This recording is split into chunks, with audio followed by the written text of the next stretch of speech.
and know I am your God. Just call upon my name, and I will be your strength. So much, Lord, won't you come and just take all my pain? Seems you're so far. The Lord be with you. A reading from the Holy Gospel according to Luke. Glory to you, Lord. Great crowds were traveling with Jesus, and he turned and addressed them.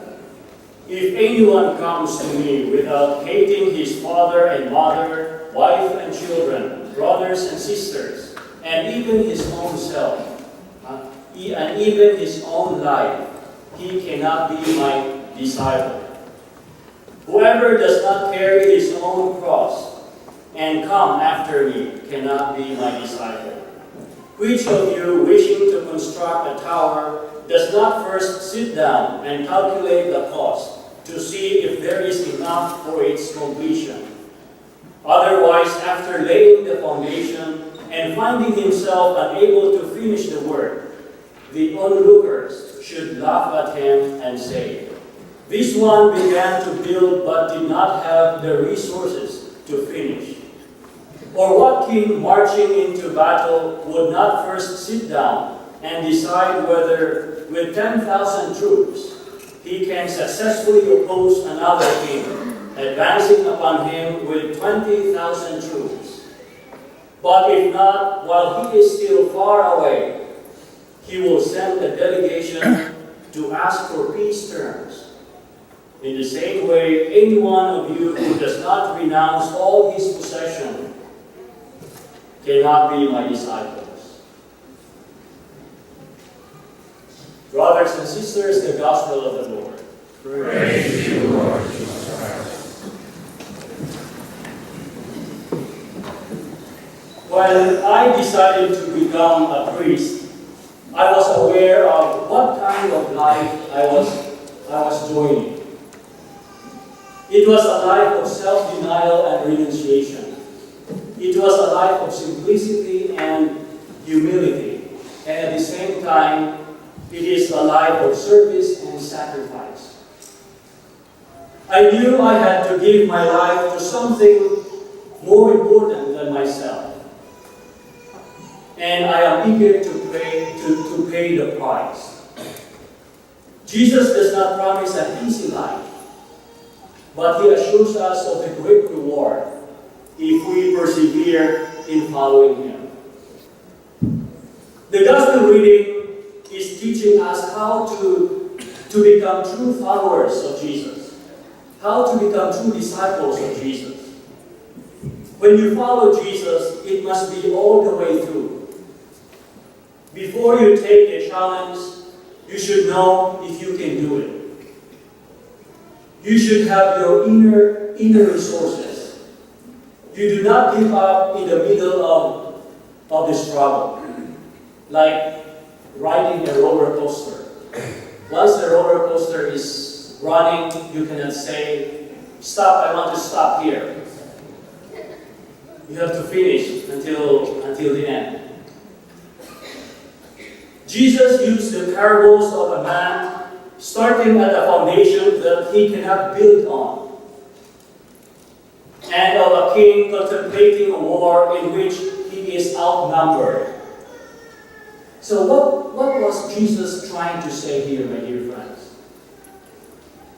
First, Jesus wanted his followers to know that the price of discipleship was high. The price is to hate or renounce one's loved ones, to renounce all his or her possessions, and to carry his or her own cross and follow him. He did not want them to be caught unaware by the fact that there would be a cross for them as well. He wanted them first to calculate the price of following him. Jesus wanted his disciples to follow him, not blindly. but with the knowledge of what is in store for them. And second, his rigid demands should make them think twice. Impulsive decisions or rash decisions are made by those whose commitment may be in question later on. In contrast, my dear friends, slow and deliberate decisions characterize those whose commitment can be relied on, even when the going gets tough. And third, Jesus was not so much after those who feel they had the resources to follow him, but rather those who, through humility and self-knowledge, realize they do not have any good for their own or any good of their own to offer to the Lord. Discipleship is not measured by our capability, but by the acknowledgement of our total dependence on Jesus, which in turn makes us open to God's will. Both the willing and the doing come from Him, come from God. And the key element of discipleship is not obedience, as we are incapable of that in ourselves. But the key element of discipleship is dependence on God. Because truly we can do nothing without Him. Now, how do we translate the theme of discipleship in our parish and communities? We can translate this by allowing ourselves to be put into our proper places. We can translate this by sharing our particular charism and God-given gifts or talents.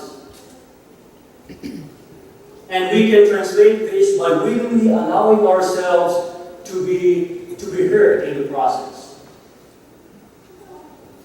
And Christian discipleship is not dictating what others should do, but discerning what Jesus wants us to do in the community. Your discipleship depends on how much you know and love God. The Eucharist is a sacrament that helps us become committed disciples of Jesus. In the Eucharist, we acknowledge that Christ is our Master and Lord. We are just followers. And in the Eucharist, we affirm our commitment to journey with Him and to share in His mission. May these words be our prayer today.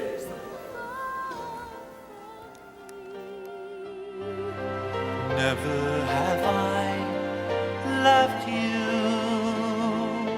Nothing can ever deprive you my love. Nothing can shield my grace.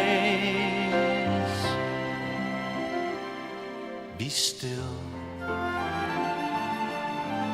and know I am your God. Just call upon my name and I